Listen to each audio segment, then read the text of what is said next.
Hello friends, welcome to my channel Raiya vlogs and cooking. নতুন আরও একটা রেসিপি নিয়ে হাজির হয়ে গেছি। আজকের রেসিপি ইলিশের তেল ঝাল বা ইলিশ মশলা কারি, যেটাই আপনারা বলবেন। তার জন্য আমি আজকের আপনাদের মধ্যে খুব সহজ একটা রেসিপি শেয়ার করব, যেটা ফলো করলে আপনারা সেম টু সেম বানিয়ে নিতে পারেন, খেতে অসম্ভব হয়। আজকের রেসিপির জন্য প্রথমে আমি এখানে নিয়ে নিয়েছি কয়েক পিস ইলিশ মাছ। এরকমভাবে প্রথমে কেটে নিয়েছি, পরিষ্কারভাবে ধোয়া হয়ে গেছে।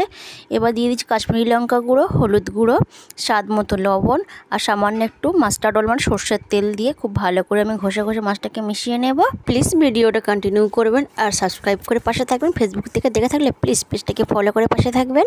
এবার এটাকে বেশ কিছুক্ষণ আমি রেস্টে রাখবো, প্রায় 5-7 মিনিট মতো। এদিকে একটা পেস্ট রেডি করে নেওয়ার জন্য নিয়ে নিচ্ছি 1 চামচ সরিষা, হাফ চামচ গোটা জিরে, 2টো লঙ্কা একটু ভেঙে নিয়েছি, দিয়ে দিচ্ছি একটু লবণ, দিয়ে দিচ্ছি একটা মিডিয়াম সাইজের টমেটো, অর্ধেক পেঁয়াজ আর সামান্য একটু জল দিয়ে একটা স্মুথ পেস্ট রেডি করে নেব।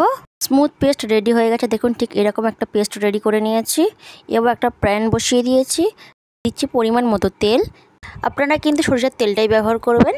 তেলটা একটু গরম হয়ে যাওয়ার পর এর মধ্যে একে একে আমি মাছগুলো দিয়ে প্রথমেই হালকা করে মাছগুলো ভাজবো। এরকমভাবে সবগুলো মাছ দেওয়া হয়ে গেছে। এক সাইড প্রায় হালকা ভাজা হয়ে যাওয়ার পরে আলতো হাতে উল্টে আমি আরও এক সাইড ভেজে নেব। এরকমভাবে একে একে প্রথমেই উল্টে দেব। আবারও এক সাইড কালার হয়ে যাওয়ার পরে আমি আরও একটু উল্টে নিচ্ছি। এরকমভাবে দুবার উল্টে পাল্টে হালকা করে আমি ভেজে নিয়েছি মাছটাকে। এবার আমি মাছটাকে তুলে নেব।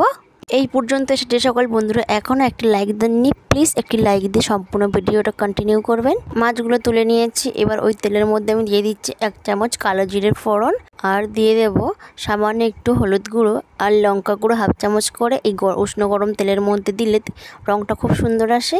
একটু নাড়াচাড়া করে একটু জাল করে নেব প্রথমেই।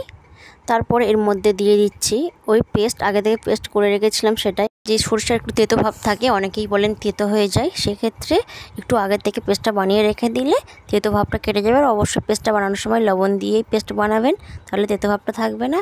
এবার এর মধ্যে দিয়ে দিচ্ছি স্বাদ মতো লবণ, কাশ্মীরি লঙ্কা, আর দিয়ে দিলাম ভাজা জিরে ধনে মরিচের একটা মিক্সড গুঁড়ো মশলা, সেটার মধ্যে দিয়ে এবার এগুলোকে একসঙ্গে খুব ভালো করে আমি নাড়াচাড়া করে কষিয়ে নেব।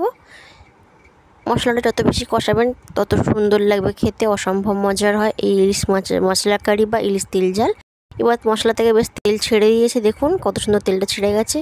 এবার এর মধ্যে বাটা মশলার জারটা একটু ধুয়ে সামান্য একটু জল দিয়ে খুব ভালো করে এটাকে নাড়িয়ে চাড়িয়ে ফুটিয়ে নেব। ঢাকা দিয়ে 5 মিনিট মতো ফুটিয়ে নেওয়ার পরে এর মধ্যে দিয়ে দিচ্ছি একটু ধনেপাতা কুচি আর 3টি লঙ্কা একটু চিড়ে দিয়ে দিচ্ছি। এটাকেও আমি বেশ কিছুক্ষণ ফুটিয়ে নেওয়ার পর একে একে এর মধ্যে আমি দিয়ে দেব ভেজে রাখা মাছগুলো। এবার এই মাছগুলো একে একে আমি দিয়ে দেব। এবার মাছগুলোকে উল্টে আমি আরও এক সাইড করে দেবো। এইভাবে এই মশলার মধ্যে মাছটাকে একটু নাড়াচাড়া করে ভালো করে মশলা মিশিয়ে নেব। এবার এটাকে আমি ঢাকা দিয়ে আবারও মিডিয়াম টু লো ফ্লেমে 5-7 মিনিট মতো একদম ফুটিয়ে নেব। দেখুন একদম খুব সুন্দরভাবে ফুটিয়ে রেডি করে নিয়েছি আজকের এই ইলিশ মশলা কারি। আরও একটু ধনেপাতা কুচি ওপরে দিয়েই একদম গ্যাসের ফ্লেম অফ করে দেব। ঢাকা দিয়ে দিলেই রেডি হয়ে যাবে আজকের ইলিশের তেল ঝাল মশলা কারি। দেখুন কত সুন্দর ইলিশ মশলা কারি রেডি হয়ে গেছে। আপনারা যদি গরম ভাতের সঙ্গে এরকম একটু রেসিপি বানিয়ে নেন, খেতে অসম্ভব মজার হয়। আমি একটু ভাতের সাথে সার্ভ করে দেখিয়ে দিচ্ছি, দেখুন কতটা জুসি আর কতটা লোভনীয় লাগছে ইলিশ মশলা কারি। দুর্দান্ত স্বাদের এই ইলিশ মাছের রেসিপিটি কেমন হয়েছে অবশ্যই কমেন্ট করে জানাবেন। ততক্ষণ আপনারা ভালো থাকবেন, সুস্থ থাকবেন। বাই।